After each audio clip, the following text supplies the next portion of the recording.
Puji Tuhan, Bapak Ibu Saudara dikasih Tuhan Yesus Kristus, pagi hari ini kita kembali akan mendengarkan firman Tuhan. Kiranya firman Tuhan boleh memberkati hidup kita semua. Saya akan membacakan di dalam Kejadian pasal 5 ayat 22 sampai 24. Firman Tuhan katakan demikian. Dan Henokh hidup bergaul dengan Allah selama 300 tahun lagi. Setelah ia memperanakkan Metusalah dan ia memperanakkan anak laki-laki dan perempuan. Jadi Henokh mencapai umur 365 tahun. Dan Henokh hidup bergaul dengan Allah, lalu ia tidak ada lagi sebab ia telah diangkat oleh Allah. Kita melihat kisah hidup Henokh, yang terkenal adalah Henokh bergaul dengan Allah. Bukan berarti Henokh dia tidak punya kesibukan, tidak punya tanggung jawab. Henokh sebagai kepala rumah tangga, sebagai seorang ayah, sebagai seorang suami, pasti dia juga memiliki tanggung jawab. Dan peran sebagai ayah, peran sebagai suami, kepala rumah tangga tidak menghalangi persekutuannya atau pergaulannya dengan Tuhan. Kalau tadi dikatakan Henokh bergaul dengan Allah selama 300 tahun lagi, itu menunjukkan bahwa Henokh bergaul dengan Allah lebih daripada 300 tahun. Arti atau kalimat lagi itu menunjukkan bahwa ada satu masa sebelumnya atau sesudahnya pernah dijalani oleh Henokh bersama-sama dengan Tuhan. Juga dikatakan setelah memperanakkan Metusalah dan memperanakkan anak laki-laki dan perempuan, Henokh tetap bisa bergaul dengan Allah. Kadang-kadang juga tidak sering kita melihat atau mendengar bahwa anak menjadi alasan untuk seseorang mulai mengurangi persekutuannya dengan Tuhan.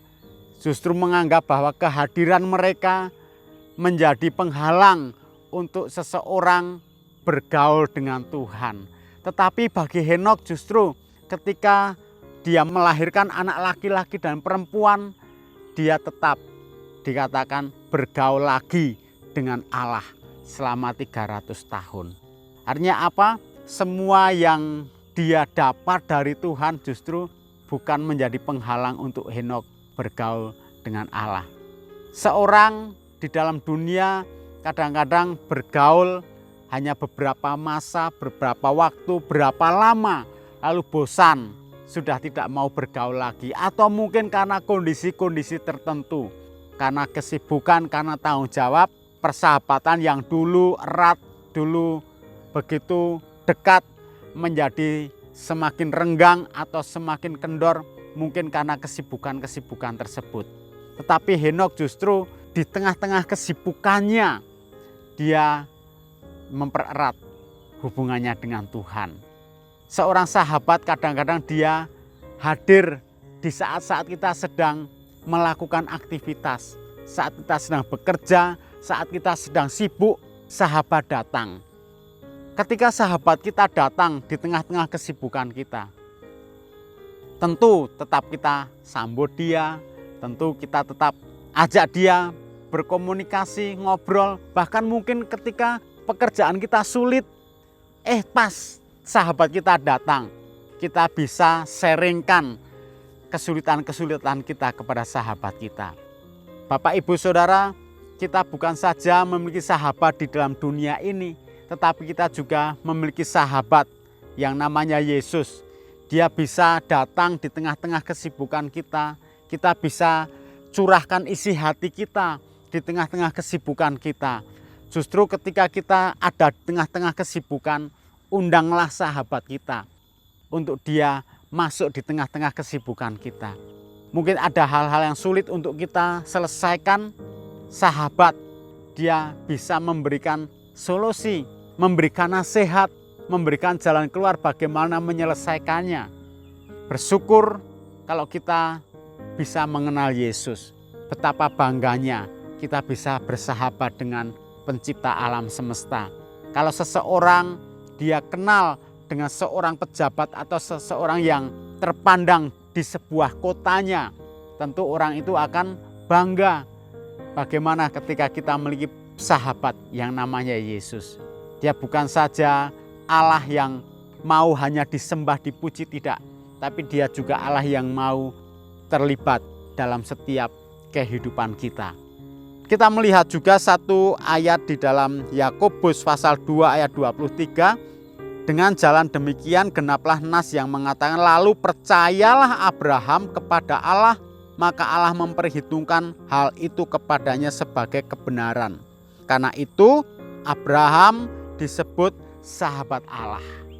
Abraham dikatakan dia disebut sahabat Allah karena apa? Abraham percaya kepada sahabat. Kita tidak menaruh curiga atau tidak salah sangka dengan apa yang dia lakukan atau dia perbuat. Apapun yang sahabat kita lakukan, pasti itu yang terbaik untuk kita. Mungkin kita bisa mempertanyakan kondisi kita, keadaan kita, jalan hidup kita seperti ini. Tapi sahabat tidak pernah meninggalkan kita. Sekalipun mungkin kita bertanya-tanya tentang kondisi kehidupan kita, sahabat itu tahu juga yang terbaik untuk hidup kita. Seperti Abraham, dia percaya dengan sahabatnya. Seperti Henokh, dia juga mempercayakan hidupnya kepada sahabatnya. Dan dikatakan dalam kisah Henokh itu dia tidak mengalami kematian, tapi dia diangkat oleh Tuhan ke surga. Ini menggambarkan satu gereja yang sempurna nantinya, tidak mengalami kematian tapi akan diubahkan di dalam kemuliaan. Hidup kita adalah satu hubungan yang indah dengan Tuhan. Puji Tuhan. Mari Bapak Ibu kita datang pada Tuhan, kita berdoa dan bersyukur. Bapa di surga, terima kasih karena Tuhan memberikan kesempatan kepada kami untuk kami dekat dengan Tuhan. Engkau membuka pribadimu, membuka hatimu untuk kami bersekutu dengan Engkau Tuhan.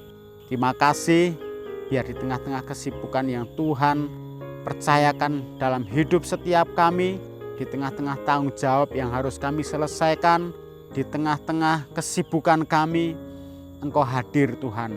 Bahkan ketika kami kesulitan menghadapi tanggung jawab kami, sahabat akan terus bersama-sama dengan kami, bahkan Engkau akan menolong kami, memberikan jalan keluar, memberikan nasihat yang terbaik untuk kami lakukan. Terima kasih, biarlah firman-Mu pagi hari ini meneguhkan hati kami, untuk kami percaya kepada Engkau bahwa segala sesuatu yang Tuhan kerjakan itu untuk kebaikan setiap kami semua. Terima kasih Bapa, berkati gereja Tuhan, umat-umat Tuhan, para pelayan-pelayan Tuhan, Bapak Ibu Gembala, para pengerja, para koordinator-koordinator pelayanan, para diaken diberkati oleh Tuhan hari ini dan hari-hari yang akan datang. Kami juga bawa pemerintahan bangsa kami, Tuhan tolong biar bangsa kami menjadi bangsa yang diberkati oleh Tuhan. Para pemimpinnya diberkati oleh Tuhan juga.